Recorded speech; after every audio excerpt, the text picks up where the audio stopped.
Magluto tayo, chicken Hungarian Paprikash. So kung paano ko to ginawa, keep on watching at ituturo ko sa inyo. Tara!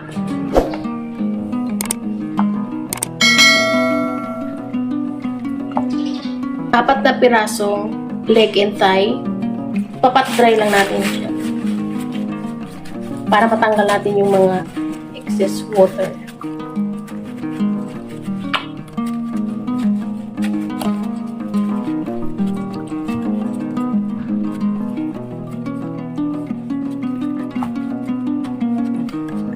Lagyan natin ng pepper.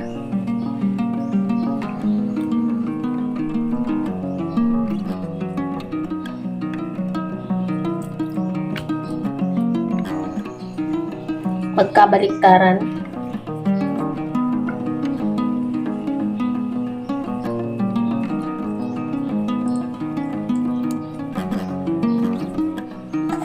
Ng salt.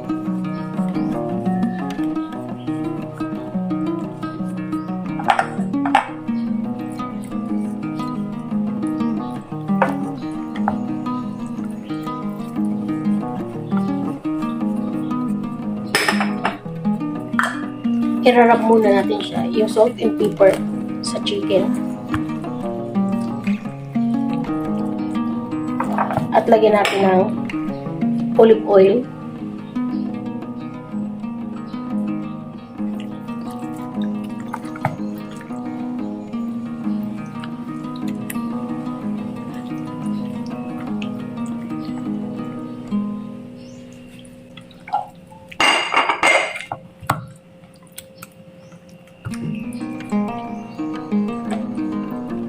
Set aside muna natin ng mga 30 minutes.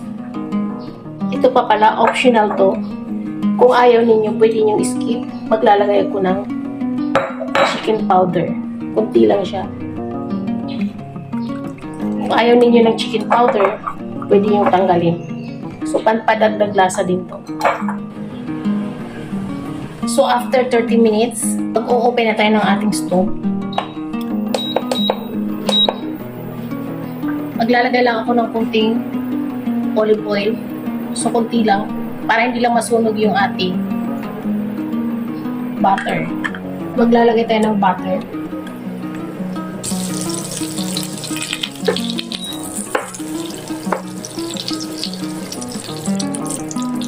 At ilalagay na natin yung ating chicken.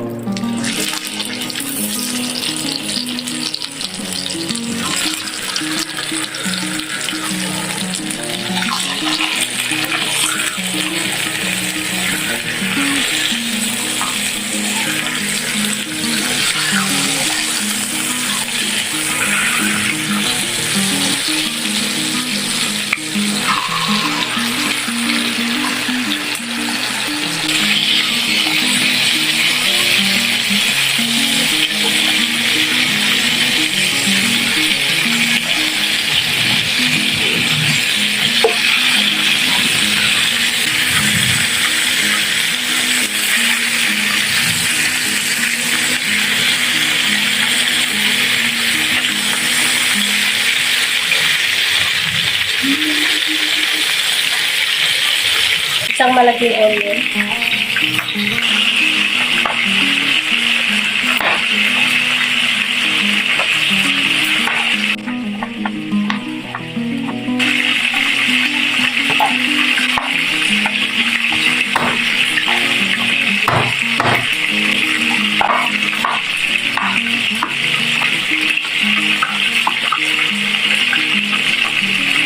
Pinag-ito natin. Tanggalin na natin. Para natin ito.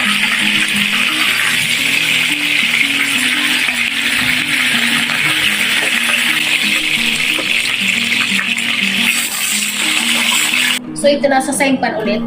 Binawasan ko lang ng kunting oil yung ating pan.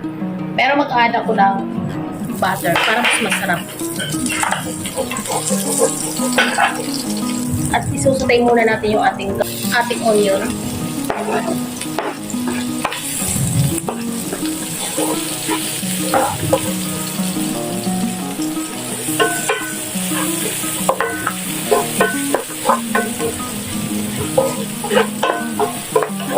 Garlic.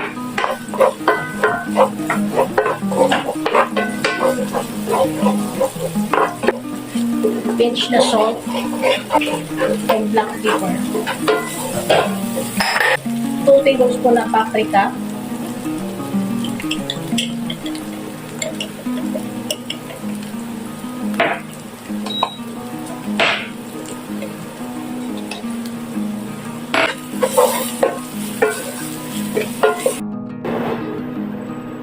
At maglalagay tayo ng isang chicken cubes. So, optional din yun. Kung ayaw ninyo, pwede nyo skip. Kung may chicken broth kayo, so substitute siya sa chicken broth.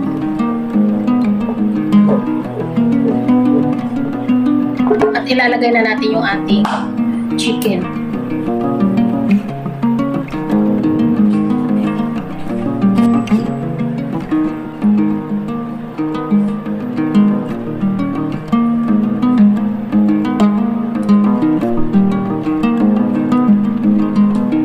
Medium to low heat lang guys. At i-cover muna natin ng mga 20 minutes. Then check natin mga after 20 minutes. So guys, para medyo maikip, lalagyan ko siya ng 1 tablespoon na pepper flakes. Medyo maanghang ito guys. Okay lang yan kasi Hungarian Chicken Paprikash.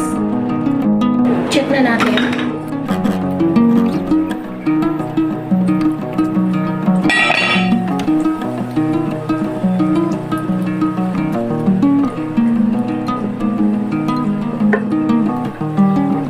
Titikman ko muna kasi hindi pa tulad.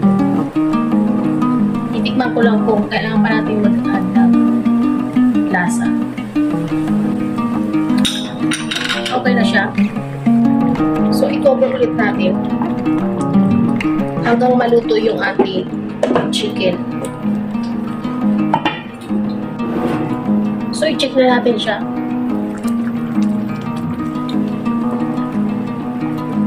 Continue pa natin yung ating pagluluto kasi hindi pa siya masyadong luto.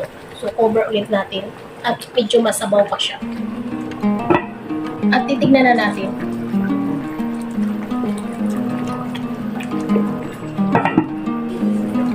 So, ito tatanggalin muna natin yung chicken.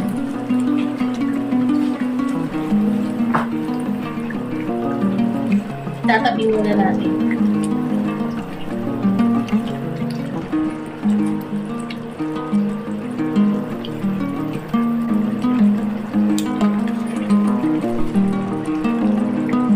At maglalagay tayo ng sour cream.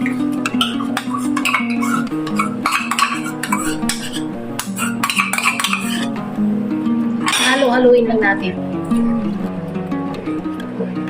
Na ma-blend lahat ng ating sour cream at yung ating sauce.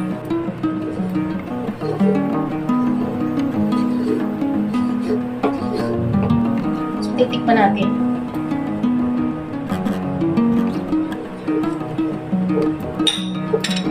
Yan, masarap na. Mas sumarap na siya.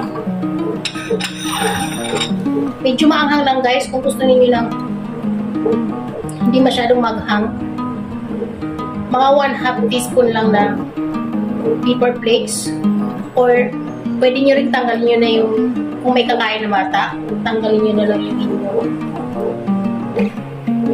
anghang. So okay na to. I-high ko ulit yung ating heat at ibabalik natin yung ating chicken.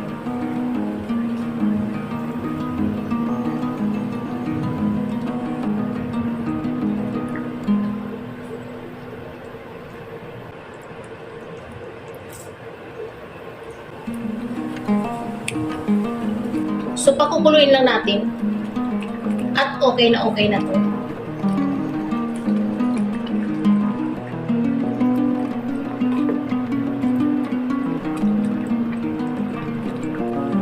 At ito na, meron na tayo ng Hungarian Paprikash chicken. So ayan guys, bago tayo magtapos, kung ikaw ay bago sa ating channel, please subscribe, pakiring the bell on para every time na nag-upload ako ay manonotify ka. At paki-follow ko sa aking Facebook page, Hilda Kitchen Vlog. Maraming salamat sa inyong panonood at sana magkita-kita tayo sa aking mga next video. Bye-bye! Magtatap lang tayo dito ng ating palamuti. Garnish lang tayo ng spring onions or di naman kaya ay parsley. Ayan, so okay na.